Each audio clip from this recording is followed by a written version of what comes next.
Pagbabayaran mong ginawa mong aswang ka. Halimaw ka lang. Pero hindi ako natatakot sa'yo. Sugurin mo man ako ng paulit-ulit. Pero hindi ako titigil hanggat hindi ako nakakaganti at hindi kita napapatay! Ang mandurugong aswang na vampira kung umatake ng kanilang biktima. Binubutas nila ang leeg ng kanilang binibiktima. Sinisipsip ang dugo nito hanggang tuluyang mamatay. Dark Shadow 101. Kumusta mga ka-shadow? Welcome back sa ating channel. Para sa lahat ng mga mahilig sa kwentong aswang at kababalagan, huwag nating kalilimutang mag-subscribe sa ating channel, Dark Shadow 101. Lahat ng aming ilalahad mula mismo sa ating mga letter sender na hanggang ngayon nanginginig pa rin sa takot kapag naaalala nila ang kanilang nakaraan. Kwentong kilabot at katatakutan. Narito na ang ating tula sa araw na ito.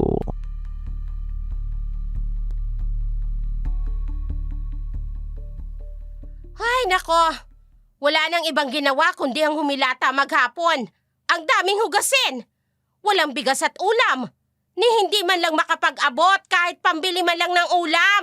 Jesus Mariosep naman! Ma, ang aga-aga na naman ang pagdadabog ninyo dyan. Ay, paanong hindi? Nakikita mo bang tambak ang hugasin, Morgan? Ako lang bang tao dito sa bahay na to? Mamamatay na ako sa konsumisyon. Nandyan naman ang bilas mo, pero hindi man lang magawang tumulong dito sa loob ng bahay. Aba, hindi ako katulong dito sa sarili kong pamamahay. Ako na maghuhugas ng mga yan. Magbibihis lang po ako.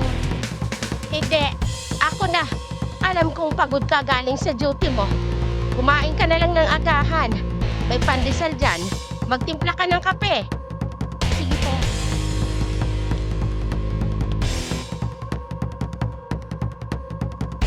Ma, ang ingay mo naman. Nagising tuloy kami ng asawa ko. Aba, Jason. Pasensya na kung nagising ko kayo ng magaling mong asawa. Ay, ano bang akala nyo? Maaga pa. Kaya no, nakauwi na si Morgan galing sa buong gabing duty. Tapos kayo nakahilata pa rin. Abay, ako nang nahihiya sa inyo. Ma, hinaan mo ang boses mo. Maririnig yan. Ay, wala akong pakialam. Eh di marinig niya. Totoo naman ang sinasabi ko. Hindi na ako natutuwa sa asta niyang asawa mo, ha? Gigising kung kailan niya gusto. Kakain. Pagkatapos ilalagay ang pinagkainan niya sa lababo. Tapos ako maghuhugas. Abay, napipi ko na ako, Jason. Kung ganyan kayo ng ganyan, ngayon pa lang, bumukod na kayo. Ma, hindi naman po ganun kadali. Lalo mo, mahal ang rental sa'yo. Kakapusin po kami dahil wala namang trabaho sa kanya. Eh kaya nga pagsabihan mo siya. Kung gusto ninyong magtagal dito sa bahay, matuto siyang makisama. Hindi yung umaasta siyang reyna.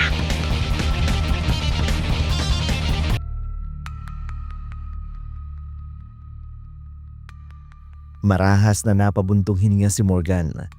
May punto naman kasi ang kanyang ina. Halos 1 taon ng kasal ang kanyang kuya Jason at ang bilas niyang si Kathleen. Nagkakilala ang dalawa sa Maynila pagkatapos ng kasal lamang ito. Dinala ni Jason sa kanilang bahay. Noong una, inuunawa nila ang asta ng kanyang bilas.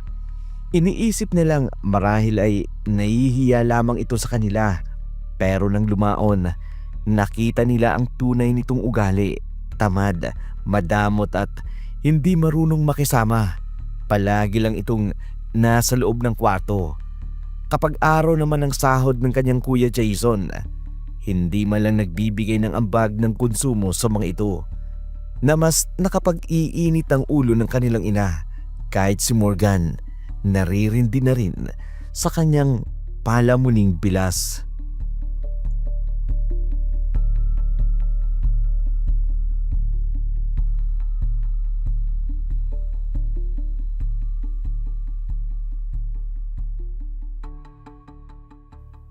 Kailangan na talaga nating umalis dito sa bahay.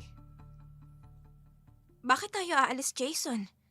Bahay mo din naman to dahil anak ka ng nanay mo. Di ka ba napapagod araw-araw na lang pinariringgan ka ni Mama? At ng iba ko pang mga kapatid? Ikaw naman kasi palagi kang narito sa loob ng kwarto. Hindi ka man lang tumutulong sa kanila. Para ano? Para alilain ako ng pamilya mo? Hoy, Jason, hindi ko pinangarap na maging tsimay ng pamilya mo. Bahala silang magparinig hanggat gusto nila. Wala akong pakialam. Pero hindi tayo pwedeng ganito na lang, Kathleen. Ako ang napapagod sa araw-araw na nangyayari dito sa bahay. Magbibigay na lang ako ng pera kay Mama. Baka sakaling tumigil siya saka paririnig sa'yo. Yan ang wag na wag mong gagawin, Jason. Bakit ka magbibigay ng pera sa kanila? May asawa ka na. Kaya hindi ka na dapat nagbibigay dahil may sarili ka ng pamilya. Pero Kathleen, Sinong susundin mo? Ako na asawa mo? O ang nanay mong bungangera? sige. Di na ako magbibigay sa kanila. Total, nandyan naman si Morgan. Malaki naman ang sahod niya bilang isang pulis. Tama! Yan. Obligasyon yan ng kapatid mo. Dahil wala pa siyang asawa. Ikaw, dahil kasal na tayo, hindi mo na obligasyon na magbigay sa kanila. Hayaan mo silang magparinig ng magparinig dyan. Pasensya ka na sa pamilya ko, Kathleen, ha? Lalo na kay Mama. Jason, huwag mo akong intindihin, lalo ng pamilya mo. Ang isipin mo ay ang pamilya natin.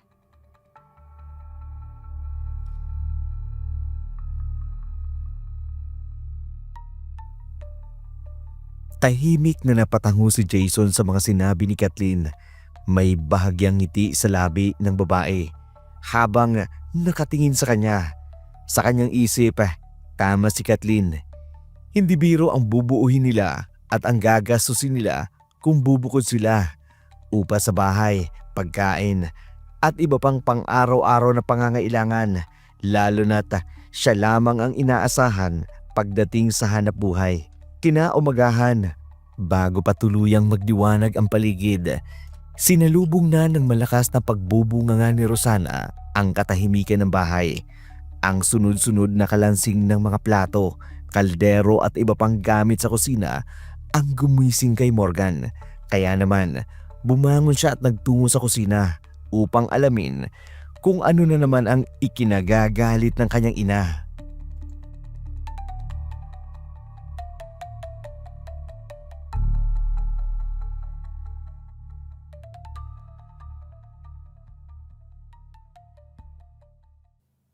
Ay, nako! Napipiko na talaga ako. Iniwan kong malinis itong lababo kagabi. Tapos ngayon, puno na naman ng hugasin. Ano? Ako lang ba ang marunong maghugas sa bahay na to? Sana naman, kung marunong magkalat, dapat marunong ding maglinis. Ma, ano na naman po bang nangyari? Ay, may bago pa ba, Morgan? Kung anong inabutan mo kahapon na ikinagagalit ko, ganun pa rin ang nangyayari ngayon. Puwisit talaga, oo. Bakit ba kasi may mga taong manhead at hindi marunong makiramdam? Ako na po dyan, Ma.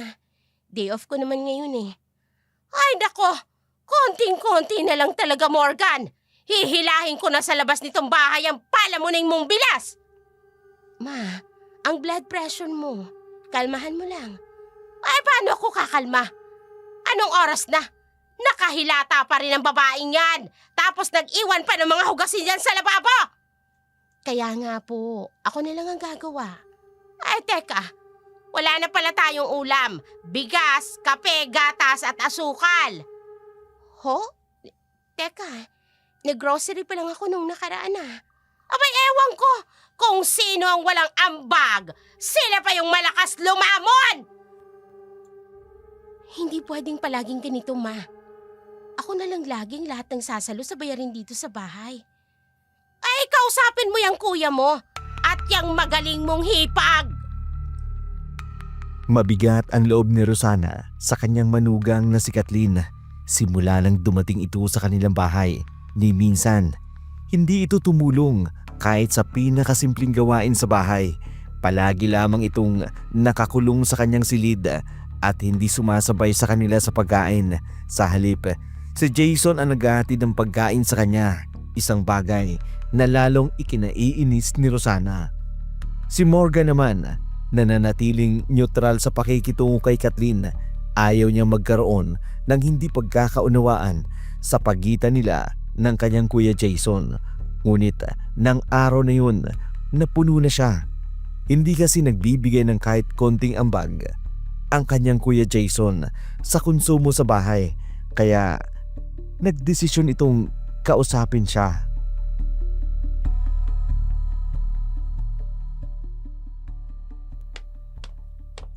Kuya, pwede ba kitang makausap saglit? Oo naman, Morgan. Tungkol ba saan? Dediretsahin na kita, kuya. Oh. Hindi naman sa pagiging madamot, no? Nais ko lang kasing kausapin ka. Hingil sa magiging ambagan natin sa gastusin dito sa bahay. Katulad ng kuryente, tubig, pagkain at kung ano-ano pa. Morgan naman, nagsisimula pa lang kami ng ate mo. Kunti lang ang sweldo ko bilang lineman. Manong kahit man lang ngayon saluhin mo muna kami. Kuya, hindi naman yata tama yan. May sarili din akong pinaglalaanan. Isa pa, entry level pa lang naman ako sa trabaho ko. Ako pa ang sumasalo ng mga medical bills ni Papa.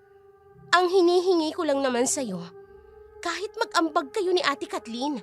Halimbawa, kahit sa pagkain man lang, malaking tulong na yun sa akin. Bakit ba ang damot mo? Pasalamat ka nga't nakapagtapos ka. May maganda kang trabaho. Bakit hindi mo ko maintindihan? Naghihirap nga kami. Walang trabaho si Kathleen. Bakit kini-question mo kung nakapagtapos ako, kuya? Kung iisipin, iginapang rin naman ni na Mama at Papa ang pagpapaaral sa'yo noon.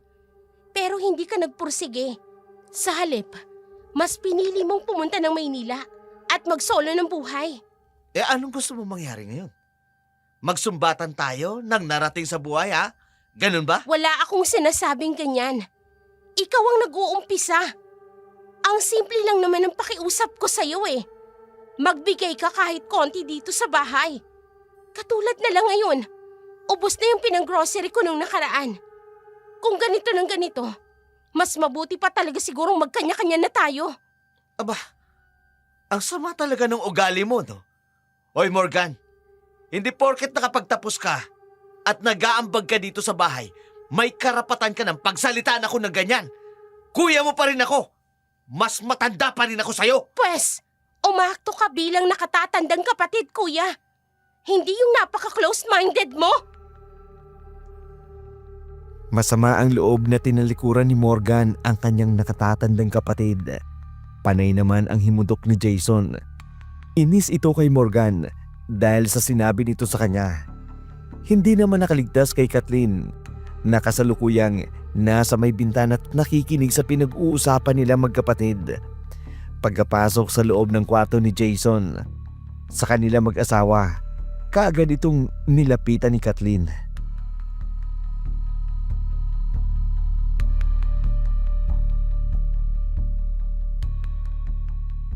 Jason, narinig kong pag-uusap niyo ni Morgan. Hindi ko akalain na sasabihan niya ako ng ganun. Ang yabang niya. Akala mo naman kung sino. Porket nakapagtapos ang pag-aaral at may matinong trabaho. Kung pagsalitan ako parang hindi niya ako nakatatandang kapatid. Tama lang yung nararamdaman mo, Jason. Huwag mong hayaang bastusin ka lang ng kapatid mo. Huwag kang magpapatalo. Anong gusto mong gawin ko? Ay, aba, syempre huwag mong susundin ang gusto niya. Huwag kang magbibigay ng ambag. Hayaan mo siya, ano? Alam ko namang hindi niya matitiis sa mga magulang mo. Babayaran at bibili pa rin siya ng grocery dito sa bahay. Kung sa bagay tama ka. Kilala ko yan si Morgan Hindi niya matitiis si Mama. Tsak naman sayang ng pera kung iaambag ko ito dito sa bahay. Para sa ating mag-asawa yun. Tama.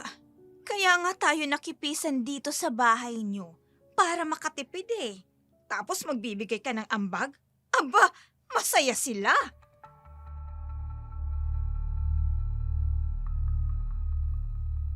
Halos sumabog sa galit si Morgan sa mga narinig niya.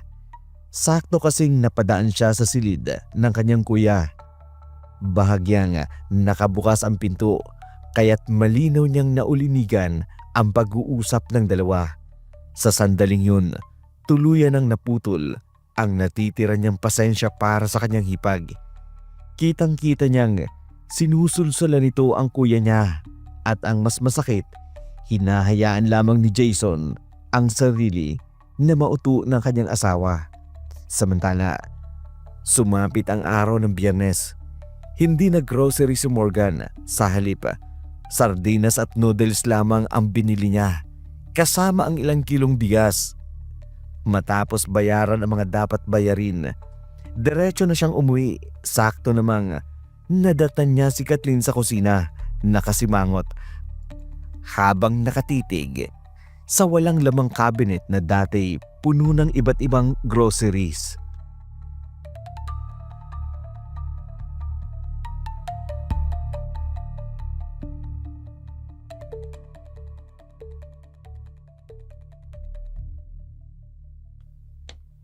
May problema ba, Ate Kathleen? Morgan, bakit walang laman tong cabinet? Wala yung mga biskwit na gusto ko.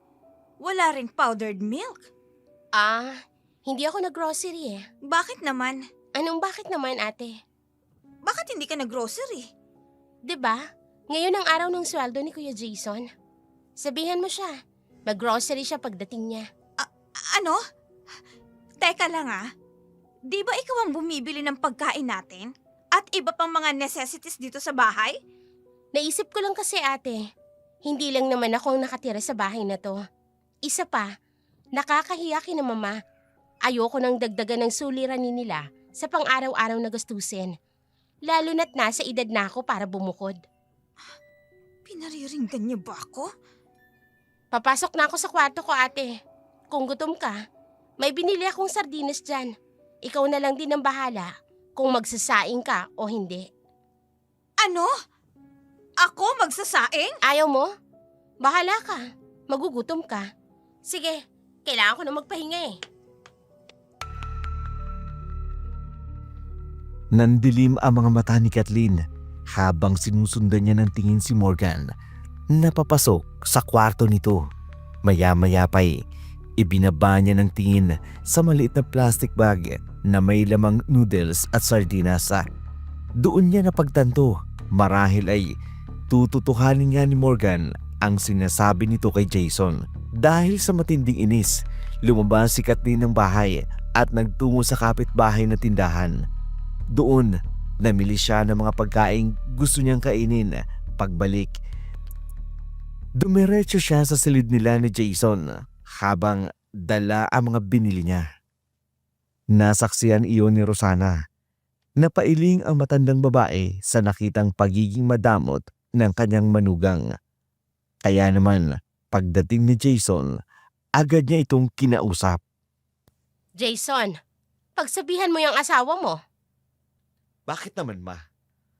Ano naman bang ginawa ng asawa ko na hindi mo nagustuhan? Nakita ko kanina. Pumunta ng tindahan, namili ng mga pagkain. At pagkatapos, dinala lahat sa kwarto nyo. Anong masama doon? Anong masama, Jason? Hindi namin kayo pinagdadamutan dito sa bahay. Kapag kami yung bumibili o kaya si Morgan, malaya kayong nakakakuha ng pagkain. Ay pagkatapos kayo, pag kayo ang meron, itinatago nyo. Ma, pareho lang kayo ni Morgan eh. Gusto nyo palagi kami nag-aambag dito sa bahay. Kaya nga kami nakikitira dito para makatipid. Dahil nagsisimula pa lang kami. Tapos pinipilit nyo kami magbigay? Naririnig mo ba ang sarili mo, Jason? Unang-una, nag-asawa ka na. Kaya dapat marunong ka na sa responsibilidad mo bilang isang lalaki. Abay dapat nga bumukod ka na eh. Pero hindi, dahil narito ka pa din sa poder namin ng tatay mo. Ang masama pa, umaasa kayo ng asawa mo sa pinaghirapan ng kapatid mo. At talagang ipamumukha mo sa akin, ma, na wala akong kwentang anak. Dahil hindi kasing ganda ng trabaho ni Morgan ang trabaho ko. Ay wala akong sinasabing ganyan. Bakit mo ba inililihis ang usapan? Ang simple lang ng nais kong iparating. Narito kayo sa bahay. Dapat marunong kayong makisama, lalo na yung asawa mo. Abay daig pang bakasyonista kung umasta. Hindi na lamang kumibo si Jason, baka sa kanyang muka ang pagkainis sa walang tigil na pagbubunganga ng kanyang ina. Para sa kanya, pakiramdam niya'y hindi siya mahal ng kanyang mga magulang, na hindi sinusuportahan ang mga ito sa mga desisyon niya sa buhay. Lalong ramdam niya ang pagkadismaya ng kanyang pamilya sa asawa niyang si Kathleen. Samantala, kinagabihan, habang mahimbing natulog ang lahat, nagising si Morgan dahil sa kaluskos na nagbumula sa silid ng kanyang mga magulang. Agad siyang bumangon, suot ang kanyang pangtulog. Tinungo niya ang kwarto ng mga ito. Saktong nakasalubong niya ang kanyang ina na galing sa kusina. May daladalang isang baso ng tubig. Kaagad siyang tinanong nito kung saan siya pupunta. Morgan, saan ka pupunta anak? Dito po sa kwarto niyo, ma. May narinig po kasi akong kaluskos. Ano? Sandali ang papa mo. Iniwan ko siya sa loob. Mahimping na natutulog. Renato! Renato! Renato! Sumagot ka naman. Ay, Diyos ko namang tao ka, oo. Ayusin mo naman yung pagkakahiga mo. Ma? Bakit po? Hindi! Morgan! Morgan, ang tatay mo! Bakit po, ma? Anong... Ay, may butas ang leeg niya at nanunuyot ang kanyang buong katawan. Hindi na rin siya humihinga. Hindi! Renato! Renato! Pa, sino may gawa nito sa'yo? Sino? Ano bang nangyayari dito? Renato! Bakit ba ang ingay ninyo? Kuya, si Papa, pinatay. Binutas ang liig niya, kuya. Ano? Wala siyang dugo. Halos walang patak ng dugo ang katawan niya. Kung sino man ang kriminal na gumawa nito, alagad ng demonyo! Pinatay niya ang asawa ko! Magbabayad ang sino mang may gawa nito. Magbabayad siya! Jason? Anong nangyayari? May pumatay sa tatay ko, Kathleen. Renato! Ano?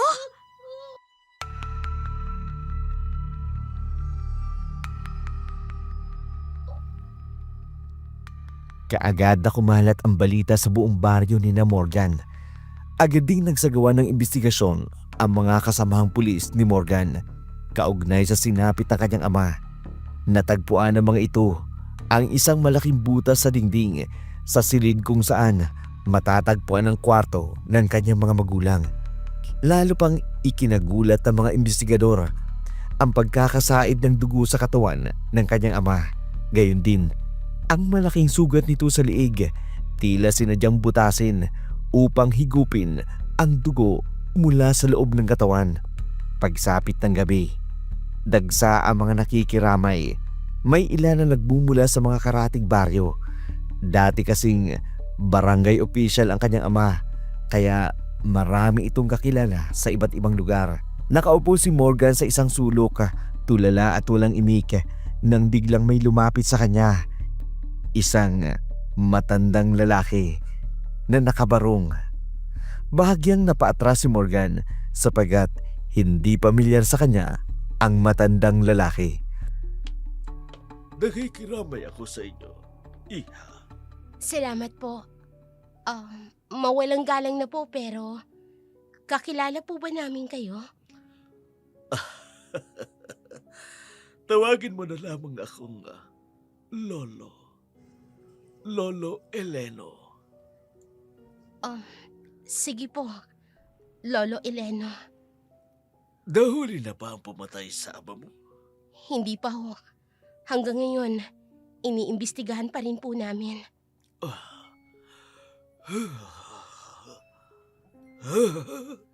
Lolo, Hindi tao ang pumatay sa ama mo.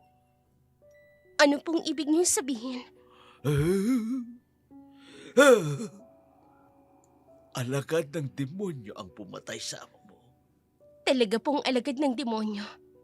Dahil walang awa niyang pinatay ang tatay ko. Kung sino man siya, sisiguraduhin kong pagbabayaran niyang kinuha niya.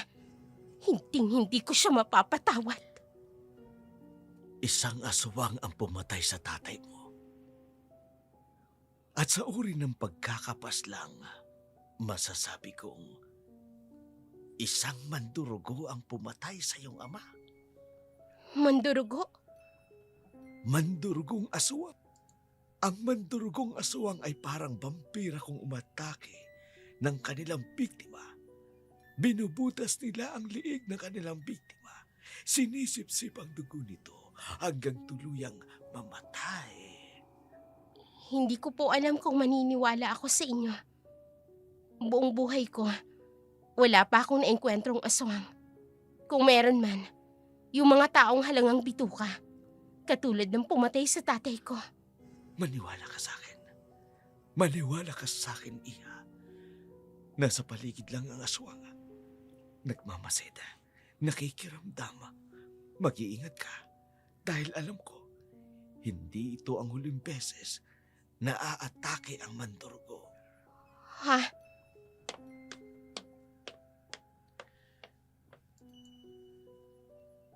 Lolo Eleno, kanina pa kita hinahanap. Narito ka lang pala. Alas, Apo. Kinausap ko lang itong magandang dalagang ito. Anak siya ng namatay. Hi. Nakikirami ako. Salamat. Lolo mo pala siya? Oo, pasensya na. Ha. Madaldal talaga itong si Lolo. Kahit lalaki. Ayos lang yun. Iha. Iha. Iha, iha. Tandaan mo ang sinabi ko, ha? Tandaan mo. Memorize it. Lo, ano ba namang sinabi mo tungkol na naman sa aswang? Pasensya ka na ha. Mahilig talaga si Lolo magkwento tungkol sa mga aswang. Totoo. Totoo ang mga aswang. Maniwala kayo sa akin. Ayos lang yun. Baka nga totoong aswang na sinasabi ng lolo mo. Ako nga pala si Alas. Alas Di Angelo. Ako naman si PO1 Morgan Beltran. Ikinagagala kitang makilala, Morgan. Gusto mo makausap uli si Lolo? Sa Karatig Bayan lang kami, sa Guadalupe kami nakatira. Sa bahay ni Mayor Dominador Di Angelo. Nanlaki ang mga mata ni Morgan.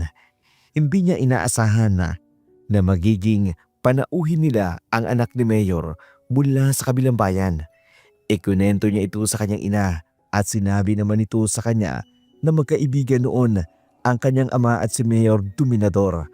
Medyo naglaylo lang ang dalawa sa nakalipas na panahon kaya hindi nakapagtataka na bumisita ang anak nito sa lamay ng kanyang ama. Lumipas ang ilang araw, inilibing na ang kanyang ama. Patuloy pa rin ang investigasyon hinggil sa pagkamatay nito.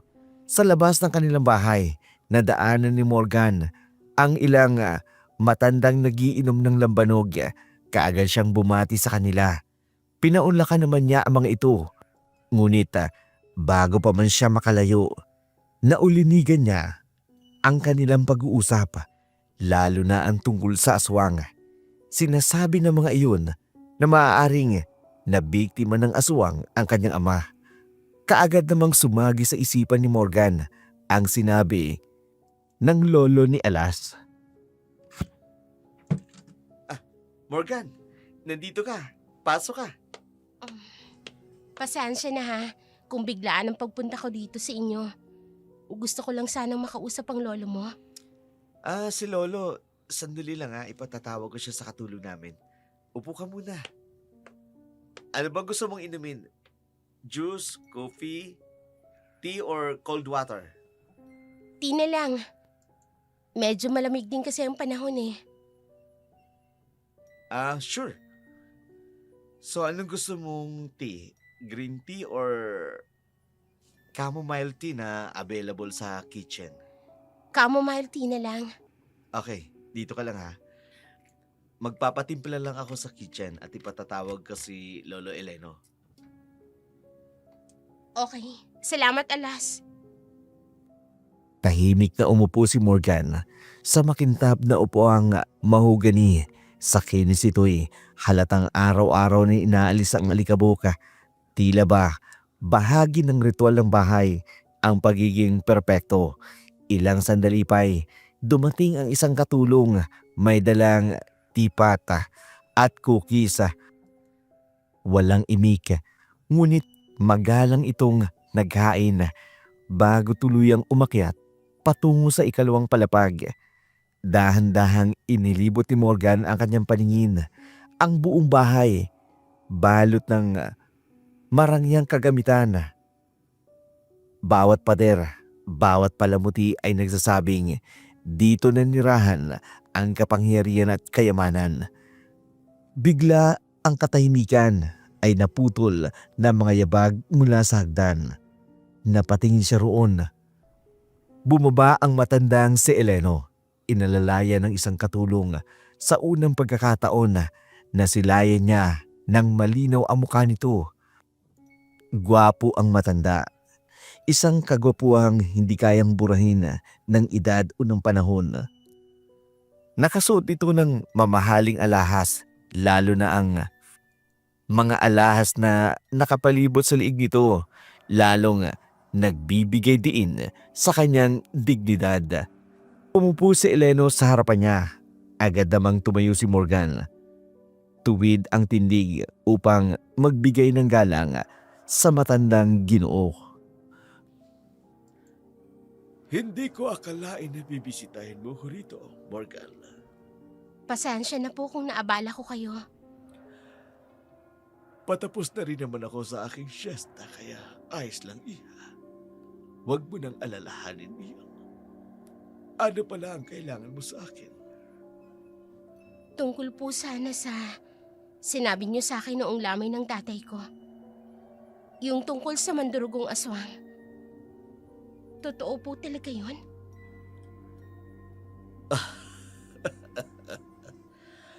Soledad, pumunta ka sa aking silid. Kunin mo ang album de Recuerdos ko roon. Date prisa, may invitado no nebe esperar. Se senyor, ahora mismo. Ha, Iha, pasensya ka na. Sanay talaga ako magsalita ng Espanyol. Pati ang mga katulong ko rito sa bahay ay may konting nalalaman sa salitang Espanyol. ganun po ba? Hintayin lang natin si Soledad. Pagbalik niya, may ipakikita ako sa'yo. Ilang saglit ding naghintay si Morgan at Eleno. Pagbalik ng katulong, may iniabot ito sa matanda, isang lumang photo album. Yun pala, ang ipinakuha nito sa katulong kanina. Maya-maya pa'y isa-isa yung binuklat ni Eleno hanggang huminto ito sa lumang larawan kung saan may isang babaeng nakasuot ng lumang kasuotan ng isang sundalo. Malungkot na ngumiti ang matanda bago tumingin sa kanya. Ito ang aking abuela sa tuhod. Bago pa ako, iilang kaganapan pa lamang ang aking natatandaan kasama siya. Pero isa lang ang masasabi ko, napakabuti niyang tao. Ano pong nangyari sa kanya? Pinatay siya Ah, ng isang mandurugong aswang. po? Paano niyo po nasabing isang aswang ang pumatay sa kanya? Said ang dugo ng kanyang katawan. May malaking buta sa kanyang liig. Yun ang natatandaan ko nung araw na matagpuan siyang patay sa sarili niyang pamamahay.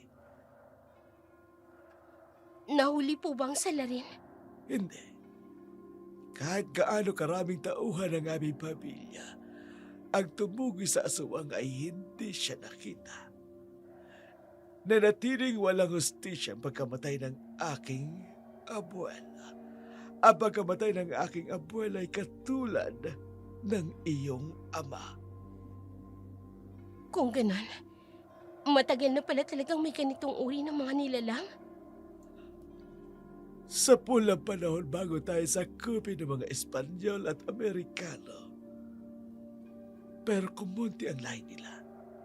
Dahil nagapi ang pangkalahatan sa kanila sa kasagsagan ng pananakop. Pero hindi ibig sabihin ay wala na sila. Lolo, matutulungan niyo po ba ako? Gusto ko pong mahuli ang pumatay sa tatay ko. Oo, Morgan. Tutulungan kita. Hindi man namin nakanta ng hustisya para sa aking abuelo. Sisiguraduhin ko na makukuha ng tatay mo ang hustisya sa kanyang kamatayan. Tutugisin natin ang mandurugong aswang. Ay, ikaw lang pala. Matanda na kasi ako. Masayang umalis si Morgana sa bahay ng mga di-anghelo. Umuwi siya sa kanilang bahay. Naabutan niya ang kanyang ina na nagtatabas ng damo sa labas ng kanilang bakuran. Nang makita siya nito, kaagad itong lumapit sa kanya.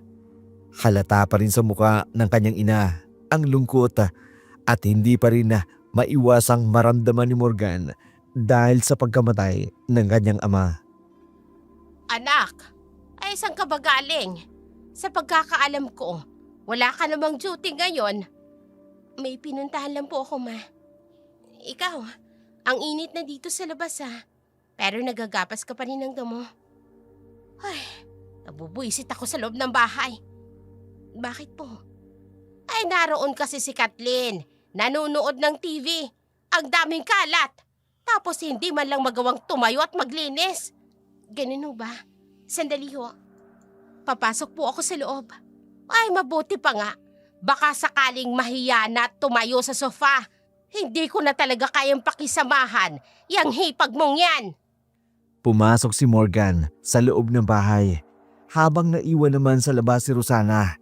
Sa unang hakbang pa lamang niya, sinalubong na siya ng magulong sala. Bukas ang TV, malakas ang volume. At sa sopa, naroroon si Kathleen. Prenteng nakaupo, walang pakialam.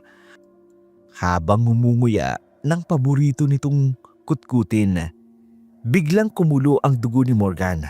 Inilibot niya ang kanyang mga mata sa kabuuan ng bahay. Naggalat ang mga gamit. Tambak ang maruruming pinggan at malinaw sa kanyang hinuha na wala pang nakahandang pagkain para sa pananghalian. Lalong bumigat ang kanyang dibdib. Hindi siya nakatiis. Dahan-dahan, ngunit mariin niyang hinarap si Kathleen. Sa kanyang mga matay, nag-aapoy ang galit na matagal nang kinikimkim. Ate Kathleen, ano ba naman yan? Hindi ka man lang ba tutulong sa gawain dito sa bahay? Hindi mo ba nakikita ang mga kalat? Kahit dyan sa sofa na inuupuan mo, ang daming balat ng sitsiriya. Teka lang, Morgan, ha? Hindi ko naman yata obligasyon na maging katulong dito sa bahay nyo. Wow! Big word! Obligasyon! Katulong! Kailan ka namin ginawang katulong, ate? Hindi ka nga lumalabas ng kwarto nyo ni kuya eh. At higit sa lahat, si mama ang gumagawa ng mga gawaing bahay. Abay, natural dahil bahay niya to. Talagang hindi ko na kaya yung kakapalan ng mukha mo. Kung ganyan naman pala ang pananaw mo, edi umalis na kayo ni kuya dito sa bahay. Bumukod na kayo. Ba't wala kang galang, ha? Morgan, wala kang karapatang palayasin ako dito dahil asawa ko ng kuya mo. At anak din siya ng mga magulang mo. Ikaw ang walang galang at makapalang mukha. Pagod na ako magtimpi sa'yo, ha? Noon pinapakisamahan kita dahil asawa ka ng kuya ko. Pero ngayon, sumusobra ka na. Palamunin ka na nga dito sa bahay. Ang tamad-tamad mo pa. Ang kapal naman ng mukha mong tawagin akong palamunin. Bakit? Totoo naman ah. Ako ang sumasalo ng araw-araw na konsumo dito sa bahay. Samantalang kayo ni Kuya, nagpapakasarap sa loob ng kwarto nyo habang humihilata.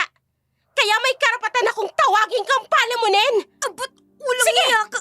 Subukan mo kong saktan. Dahil hindi ako manghingiming saktan ka rin. Akala mo natatakot ako sa'yo? Pwes, nagkakamali ka. Isusumbong kita sa Eh kuya di mo! magsumbong ka! Wala akong pakialam. Sige, puntahan mo siya sa trabaho niya at magsumbong ka. Gusto mo ihatid pa kita? Visit ka! Wala kang galang! Asawa ko na kuya mo! Ang sama ng ugali mo! Galit na tumayo si Kathleen. Bago niya tiningnan ng masama si Morgan.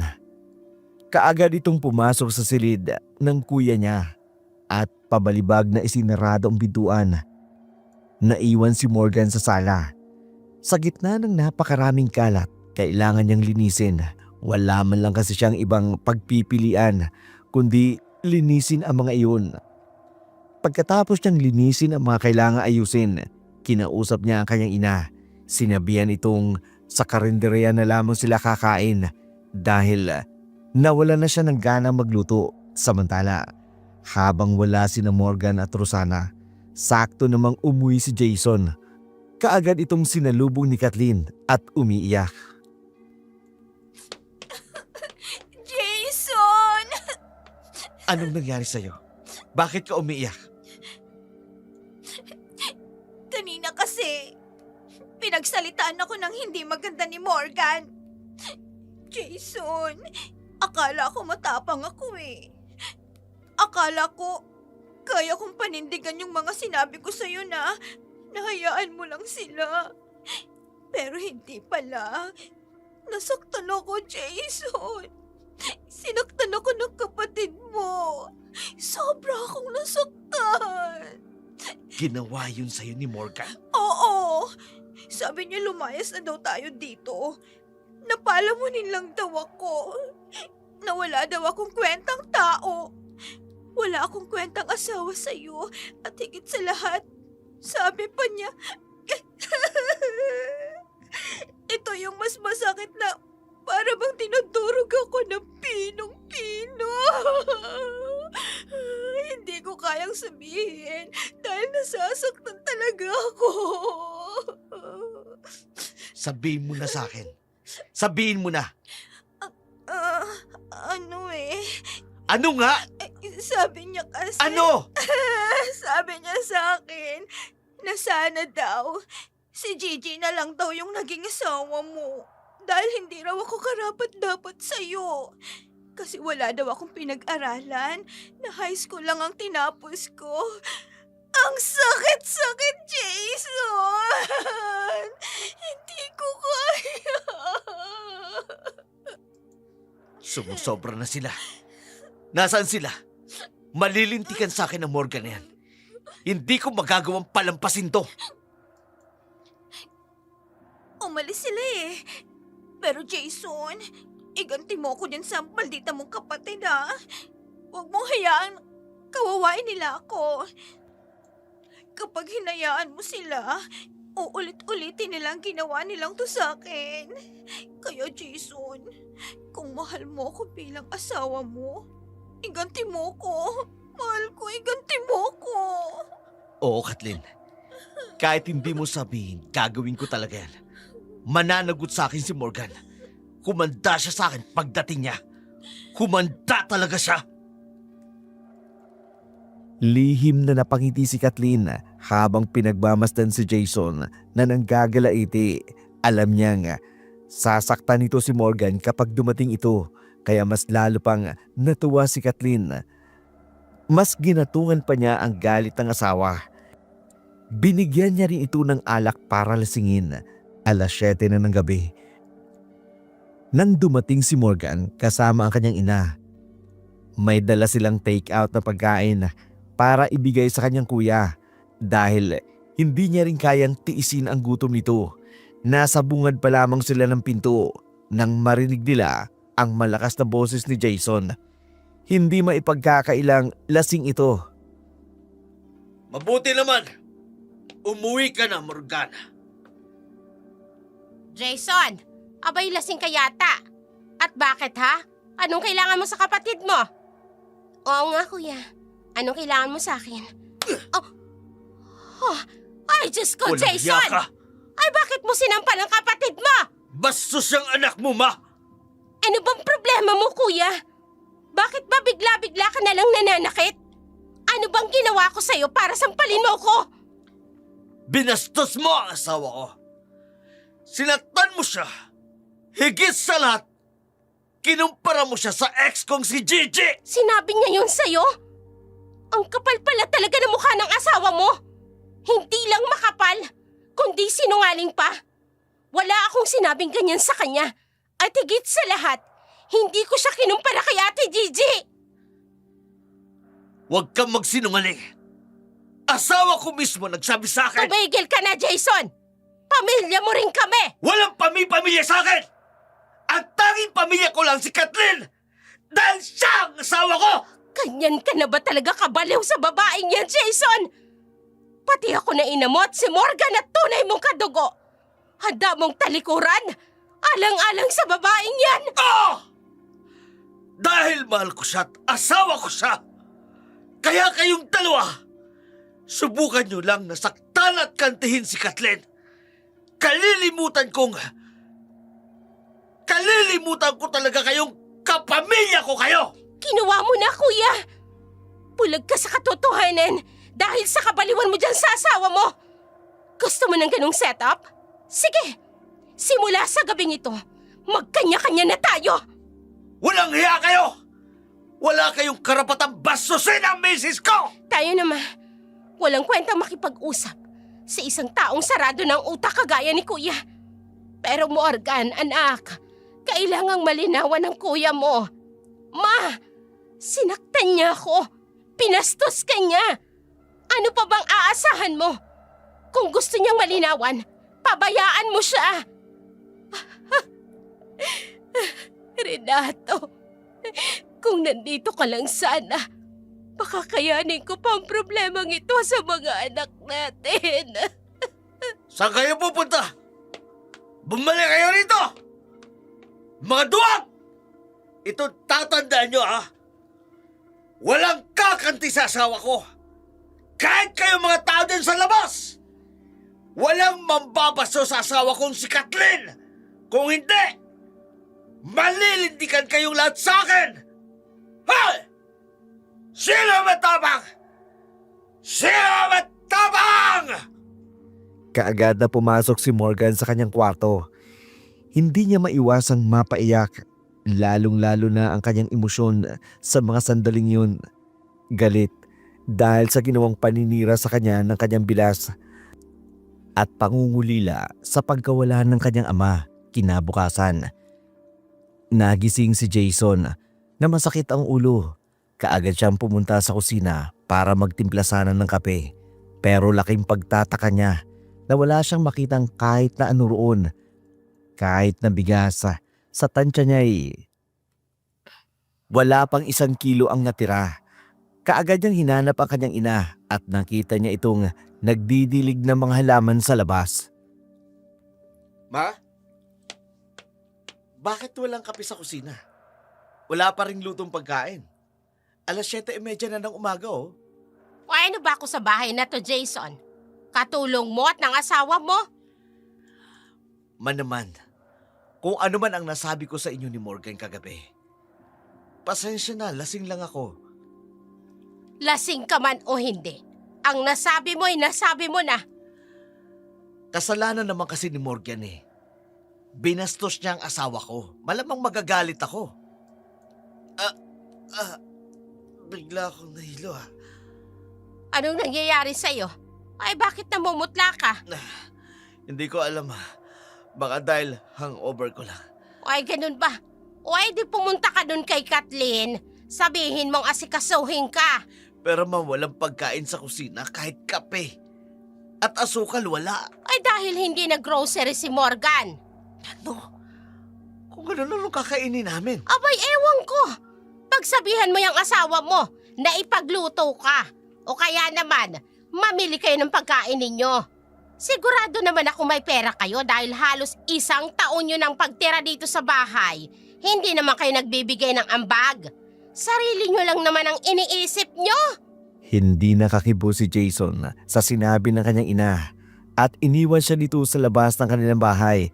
Maya-maya pa'y napasapo siya sa kanyang ulo dahil bigla namang nakaramdam ng pagkahilo. Ilang sandali pa'y bumalik siya sa kwarto nila mag-asawa at doon niya naabutan si Kathleen. Nakahiga pa rin habang nagsiselfon. Kaagad niyang sinabihan ng kanyang asawa na ipagluto siya ng pagkain dahil masama ang pakiramdam niya. Ngunit inirapan lamang siya ni Kathleen at padabog na nagtalukbong ng kumot. Ikaw na lang ang magluto, Jason. Ayoko magpang-abot na naman kami ng kapatid mo. Masama talagang pakiramdam ko. Nakararamdam ako ng pagkahilo. Hindi ko nga alam kung bakit eh. Nakakainis naman eh. Bibili na lang ako sa tindahan ng pagkain mo. Ano ba kasing ginagawa ng nanay mo? Hindi ba siya nagluto ng pagkain? Hindi dahil walang mailuluto sa kusina. Hindi raw nag-grocery si Morgan. Kita mo na? Napakadamo talaga niyang kapatid mo. Gugutumin yata tayo eh. Huwag kang mag-alala. Pagsasabihan ko siya. Pero sa ngayon nakikiusap ako sa'yo. Ibili mo muna ako ng pagkain dahil nahihilo talaga ako. Sige na nga. Akin ang pera. Binibigay ko naman sa'yo ang pera ko ah. Ayokong gastusin yun. Bigyan mo ko ng panibagong pera. Dahil kung hindi, hindi ako bibili ng pagkain. Sige, sige. Eto.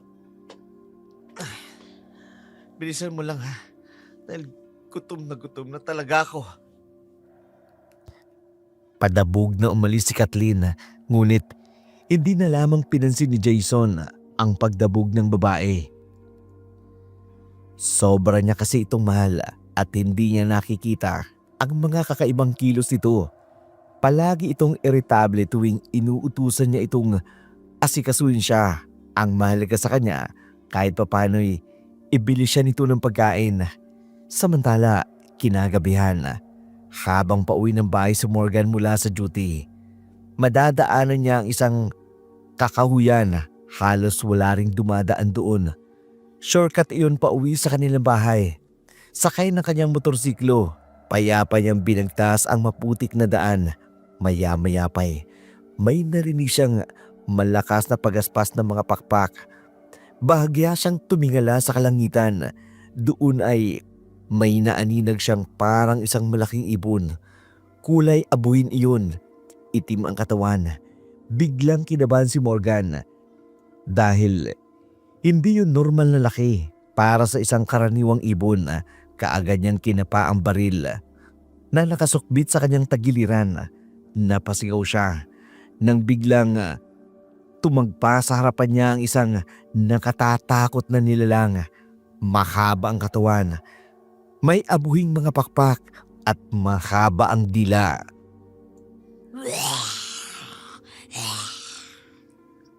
Aswang! Isa kang aswang! Ikaw bang pumatay sa tatay ko? Nalilisik lang ang kanyang mga mata. Humahaba ang tila niya. At ang kanyang pakpak patulis. Hoy, mukhang binabalak niya akong tusukin. Gamit ang matutulis niyang pakpak. Itong dapat sa'yo!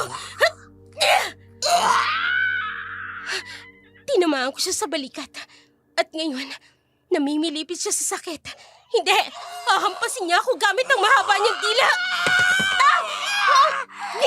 Nahulog ako sa motorsiklo ko. Nalapit siya sa akin. Walang hiya kang aswang ka. Uubusin ko sa iyong bala ng baril ko! Pagbabayaran mong ginawa mong aswang ka! Huli mo ka lang. Pero hindi ako natatakot sa iyo. Sugurin mo man ako ng paulit-ulit. Pero hindi ako titigil hanggat hindi ako nakakaganti at hindi kita napapatay.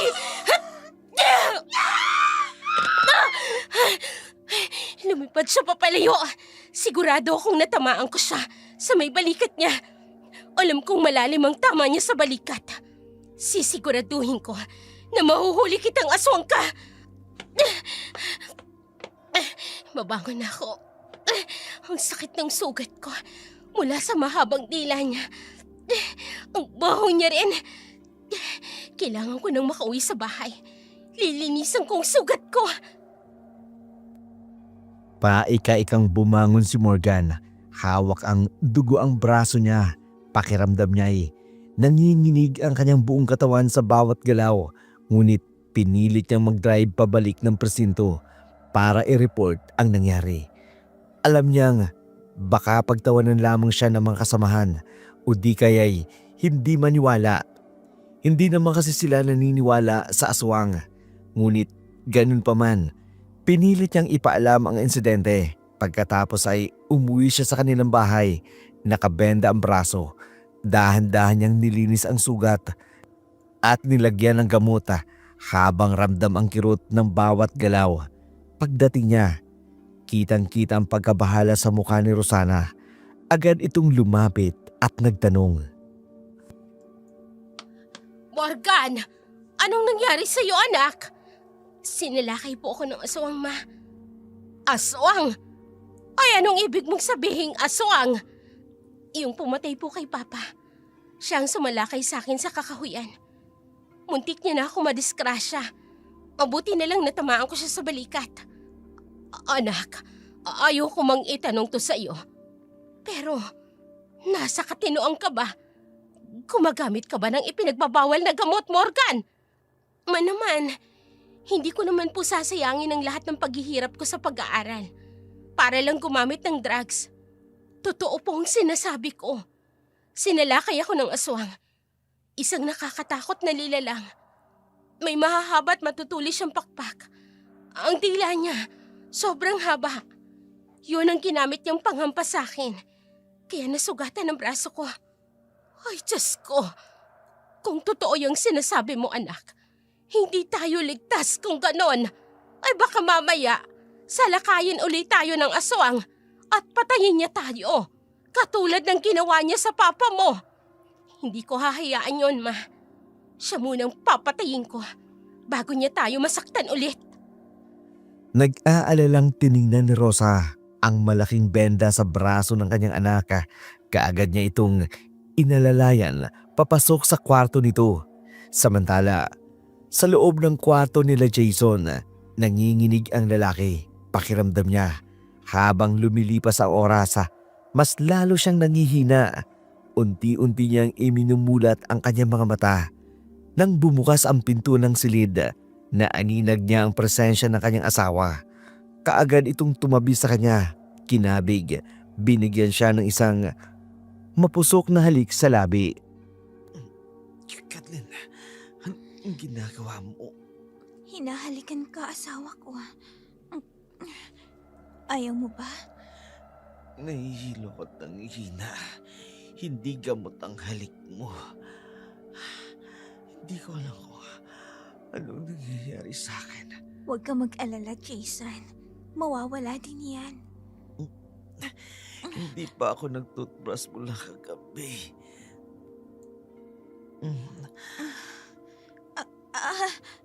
Huwag mong hawakan ang balikat ko. Ang sakit. Ano? Teka, bakit namimilipit ka sa sakit, Kathleen? Hindi naman madiin ang pagkakahawak ko sa balikat mo. Kahit na, masakit pa rin. Sa susunod, huwag mong basta-basta hahawakan ang balikat ko. Sorry, huwag ka na magalit. Hindi ko naman sinasadya. Lalabas muna ako ng bahay. Ang sakit. Sorry.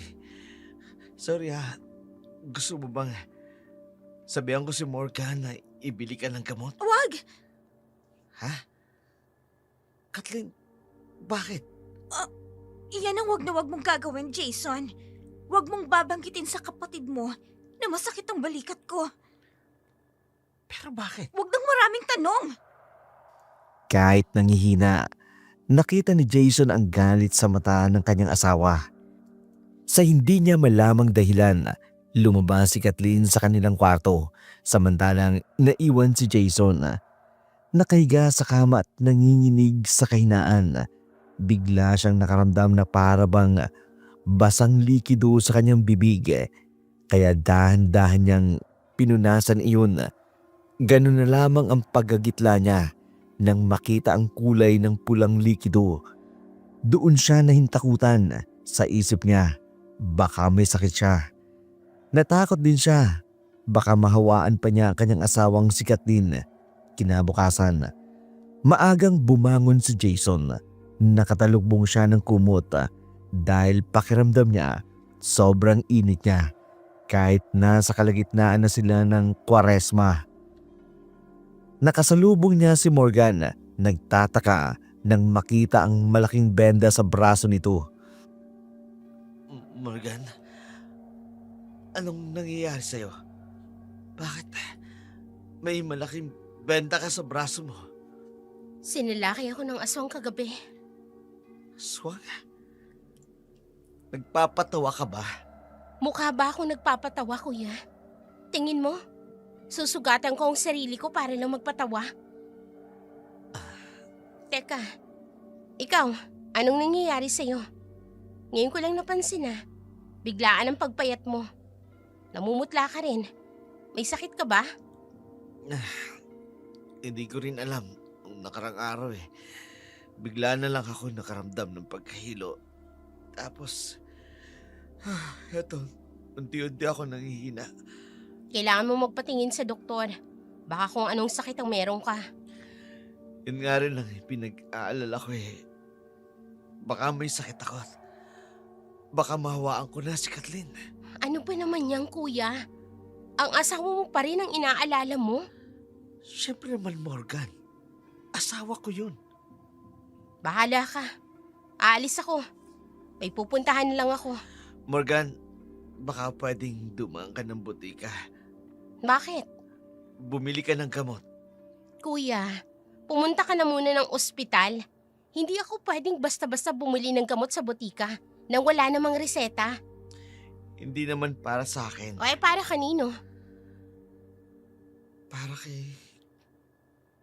Para kay Kathleen. Anong nangyari sa kanya? Kagabi kasi, aksidente kong nahawakan ang braso niya tapos bigla siyang dumaing sa sakit.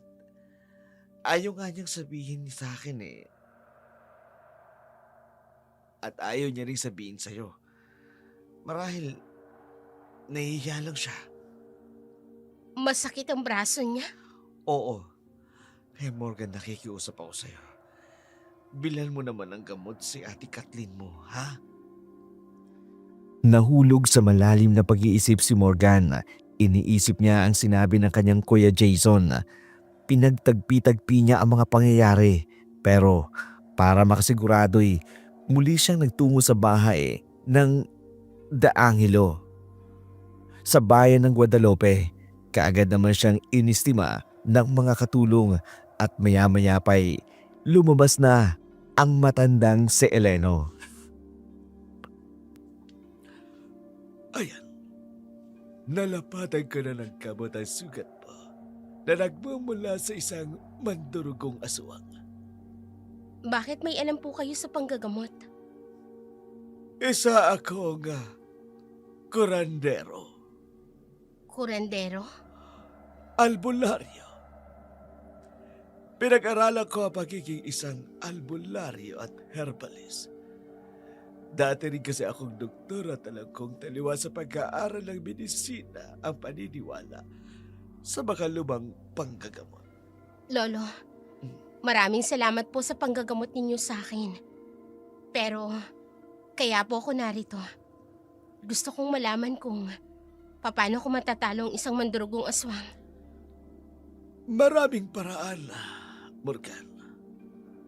Pero ang pinakamabisay, makuha mo ang kanilang anting-anting na pinagmumula ng kanilang kapangyarihan. Kung sa labanan naman ay kailangang matamaan mo ang kanilang puso, pakpak at pusod. Tinamaan ko siya sa balikat noong naglaban kami. Pero nakatakas po siya. May hinala ka ba? Kung sino siya? Kanina, bago ako umalis, sinabi sa akin ng kuya ko na masakit daw ang balikat ng hipag ko. Hindi ko alam pero hindi maganda ang kutob ko. Malmanan mo siya. Kapag nakumpirma mo na siya nga ang mandul ko, gamitin mo ang punyal na ibibigay ko sa'yo. Punyal? Oo. Soledad! Pumunta ka sa kwarto ko. Kunin mo ang punyal. Deprisa para darle 8 a Morgana. Si Senyor, lo traere enseguida. Gracias. Lolo, Ang punyal na yan, ang gamitin mo sa pagpaslang mo sa aswang. Kapag nakilala mo siya, mas maganda kung makukuha mo ang anting-anting niya. Kung meron man, kung wala, patayin mo siya gamit ang punyal na ibibigay ko sa iyo. opo lolo, gagawin ko po talaga yan. Pagkarating niya sa kanilang bahay, kaagad siyang sinalubong ni Rosana. Halata ang pag-aalala sa mukha nito. Kaagad niya ring nilapitan ang kanyang ina. Kasunod niya si Alas na siya namang nagatid sa kanya pa uwi. Isinakay na rin ni Alas ang motorsiklo ni Morgan sa kanyang pick-up para hindi na iyon alalahanin pa ng dalaga. Bumaling si Morgan sa likuran niya. Kaagad niyang ipinakilala si Alas sa kanyang ina. Magandang araw po. Natatandaan kita, Iho. Ikaw yung pumunta sa lamay ng asawa ko, hindi ba? Opo, ako nga po. Kasama ko dun si Lolo Eleno. Maraming salamat sa paghahatid sa anak ko. Nag-aalala talaga ako ng gusto. Akala ko kung ano nang nangyari sa kanya. Pumunta lang po ako sa bahay nila, Ma. May itinanong lang po ako kay Lolo. Ay, ganun ba? Kung ganun, dito ka naman ang halian, Iho. Tamang-tama, katatapos ko lang magluto. Naku, nakakaya naman po. Huwag ka nang mahiya, dito ka na kumain. Masarap si Mama magluto, tsak nagaganahan kang kumain. Sige na nga. Kung ganon, pumasok na tayo sa loob ng bahay at maghahanda na ako ng mesa. Kaagad na pumasok sa loob ang tatlo. Agad namang naghain ng tanghalian si Rosana. Umuusok pa ang tinulang native na manok, prenitong tilapia at mga gulay. Maging ang kanin ay bagong luto rin. Nasa pagkainan sila nang biglang dumating si Kathleen. Nakasuot ito ng makapal na jacket, isang bagay na ikinakunot ng noo ni Morgan dahil kilala niya ang kanyang bilas na palaging sexy magsuot ng damit. Ngunit sa araw na yun, kakaiba ang anyo noon. Kaagad na umupo si Kathleen sa tabi ni Alasa. Nakatapat ni Morgan. Napaurong si Alas, tila ba naiilang sa kilos ng babae. Maging si Rosanay, hindi inaasahang ginawa iyon ni Kathleen dahil bihira itong sumalo sa pagkain nila. Bumaling si Kathleen kay Alas at matamis na ngumiti sa binata na para bang sila lamang ang nasa hapagkainan. Wala ang mag-ina sa harapan niya. Anong pangalan mo? Ako si Alas. Alas. Ang ganda ng pangalan mo. Bagay na bagay sa'yo. Ako naman si Kathleen. Ngayon lang kita nakita dito. Taga saan ka ba? Kathleen, umayos ka ng kilos mo. Parang wala ang asawa mo sa loob ng kwarto nyo. Hindi ko gusto ang ulam. Sa akin na tong pritong tilapia. Ang baho ng tinola. Bastos ka. Unang-una, kung ayaw mo sa pagkain, magluto ka ng para sa'yo. Huwag mong babastusin ang pinaghirapan ng mama ko. Nagsasabi lang naman ako ng totoo eh. Alas, mas masarap ako magluto. Gusto mong tikman? Wag na. Hindi ako mahilig sa exotic. Anong ibig mong sabihin? Wala naman. Akin ang lahat ng isda na to.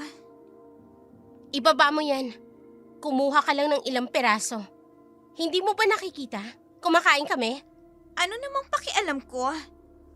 Alas, alam mo ba na pinagdadamutan nila kami? Kaya wag kang maniniwala dyan kay Morgan. Hindi siya mabait. Madamot siya. Tumigil ka sabi! Aray! Ano ba? Bitawan mo nga ako! Bitawan mo balikat ko! Diyan na nga kayo! Alas, pasensya ka na sa nangyari. Okay lang po. Kung ganun, tama nga si Kuya. Sumasakit nga ang balikat ni Kathleen. At ang balikat kung saan siya nakakaramdam ng sakit ay ang balikat kung saan ko nabaril ang aswang ng gabing yun. Anak, ay natigilan ka na. Ayos ka lang ba? Ayos lang ho ako, ma.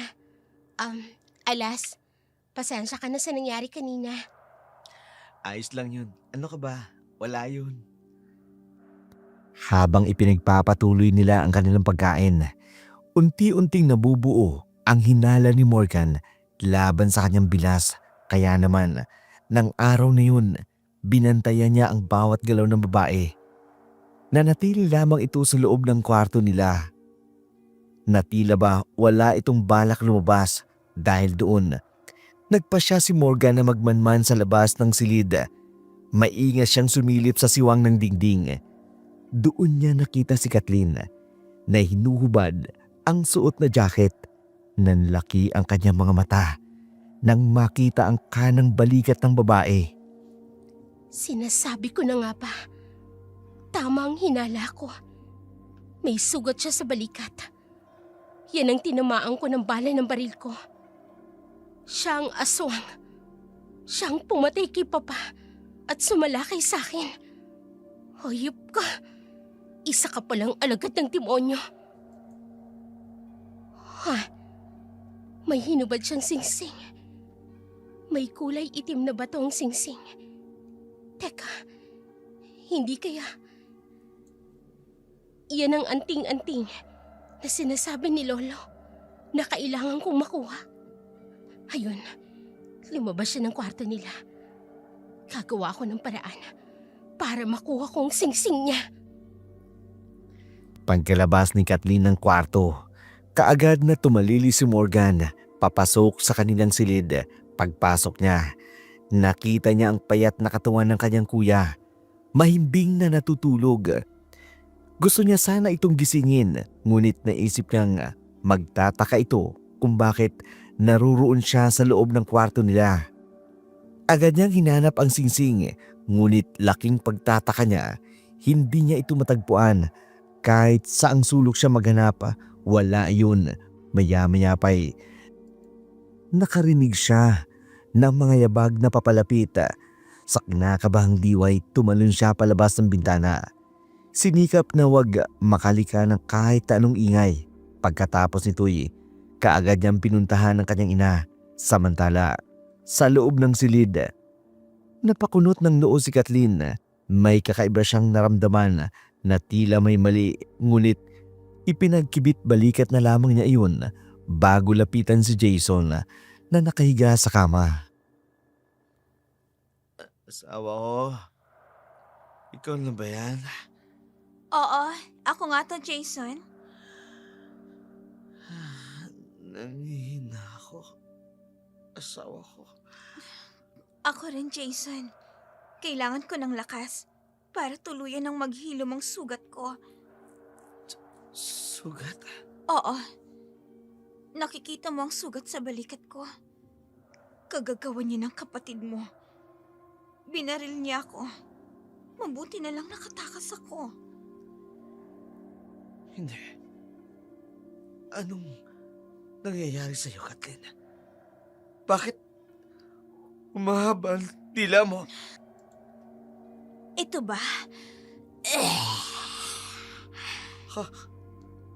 Ito ang gagamitin ko para higupin ang lahat ng natitira mong dugo para tuluyan na akong maging malakas at makahanap ng ibang biktima. Hindi. Aswang ka. Ikaw ang pumatay sa papa ko. Sino pa nga ba sa akala mo, Jason? pumatay sa kanya. Ikaw sanang uunahin ko.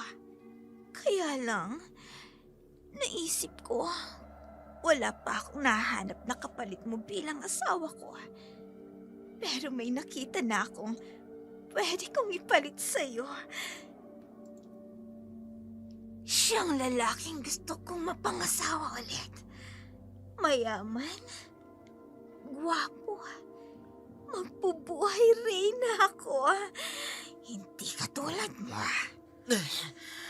Kaya pala, unti-unti ako nanghihina.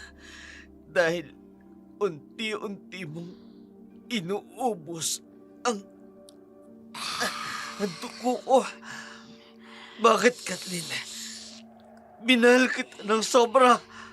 Kahit pamilya ko'y handa akong talikuran para sa'yo. Bakit? Dahil hindi naman kita mahal. Ang tingin ko sa'yo ay isang pagkain.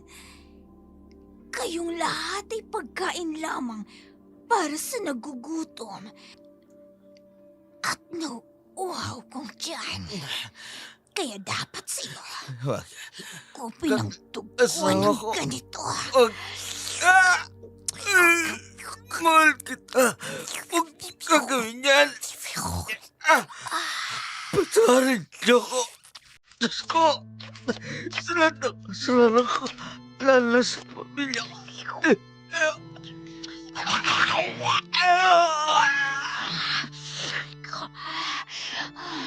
Ang sarap ng dugo mo. Uubusin ko lahat ng dugo mo, Jason. Teka! Ano nga mo yan? Ang baho! Amoy nasusunog na insenso at bawang! Hindi ko kayang amoy. Lalabas ako sa kwartong ito. Kaagad na lumabas si Kathleen mula sa loob ng kwarto nila ni Jason. Paglabas niya pa lamang, sinalubong na siya ng makapal na usok na may amoy na bawang at insenso. Nahilo at napahawak siya sa kanyang ulo. Yun ang isa sa dahilan kung bakit madalas siyang nananatili sa loob ng kwarto. Sa tuwing magluluto ang ina ni Jason sa kusina, kaagad niya naaamoy ang matapang na aroma ng bawang na labis na nagpapahina sa kanyang katawan. Ngunit sa mga sandaling yun, mas matindi ang kanyang nararamdaman, para siyang nalalasing sa hilo. Bigla na lamang siyang napapitlag nang may maramdaman siyang may humawak sa kanyang braso at kamay. Okay na yung singsing na to. Wag! Ibalik mo sa akin ang sising na yan! Hindi ko na kayang amoy. Nahihilo ko. Ma, alas! Si Kuya, kunin niyo sa loob ng kwarto nila. Oh, halika, Aling Rosa. Pumasok tayo sa loob ng silid niya. Ibalik mo sa akin yan, Morgan! Hindi mo ako mapapatay ng basta-basta lang. Isa akong mandurugong aswang.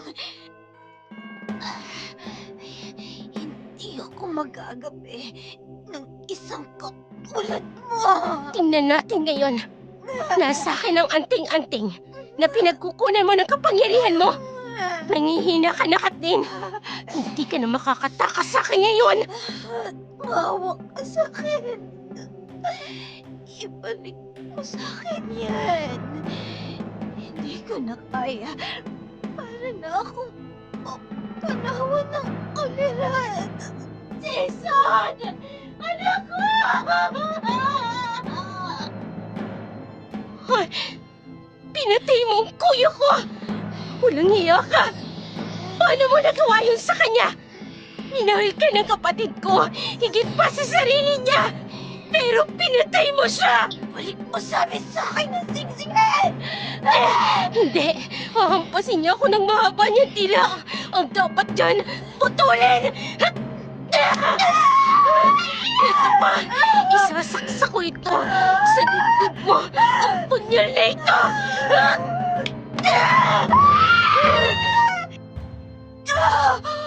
Hindi! Ang punyal ng mga mananugis na mga Espanyol! Paano napunta sa'yo ang punyal na yan? Ibinigay sa akin to ng taong inagrabyado ng lahi mo! Wag! Ayoko! Ayoko pong mamatay! Ikatara ko pa ito ng mas malalim!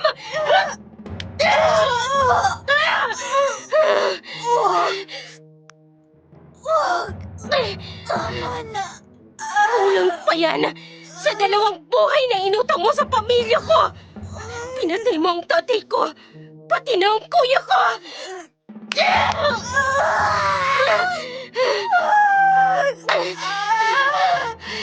Hindi! Unti-unti nang namin ang tibok ng puso mo! Di ako papayag na mabuhay pang isang alagad ng demonyo na katulad mo! Hinteng-hindi! Sumabog ang katawan ni Kathleen. Umalingaw-ngaw ang iyak ni Rosana sa loob ng silid nila ni Jason. Kaagad namang nagsipuntahan ang mga tao sa kanilang bahay. Nag-usyoso, ngunit ang nadatnan na lamang nila ay ang bangkay ni Jason at isang tambak na itim na abo ang natira sa katawan ni Kathleen. Agad nilang ibinurol at inilibing si Jason. Labis ang hinagpis ni Morgan at Rosana, ngunit wala na silang magagawa. Napatay ng isang mandurugong aswang ang kanyang kuya at ama.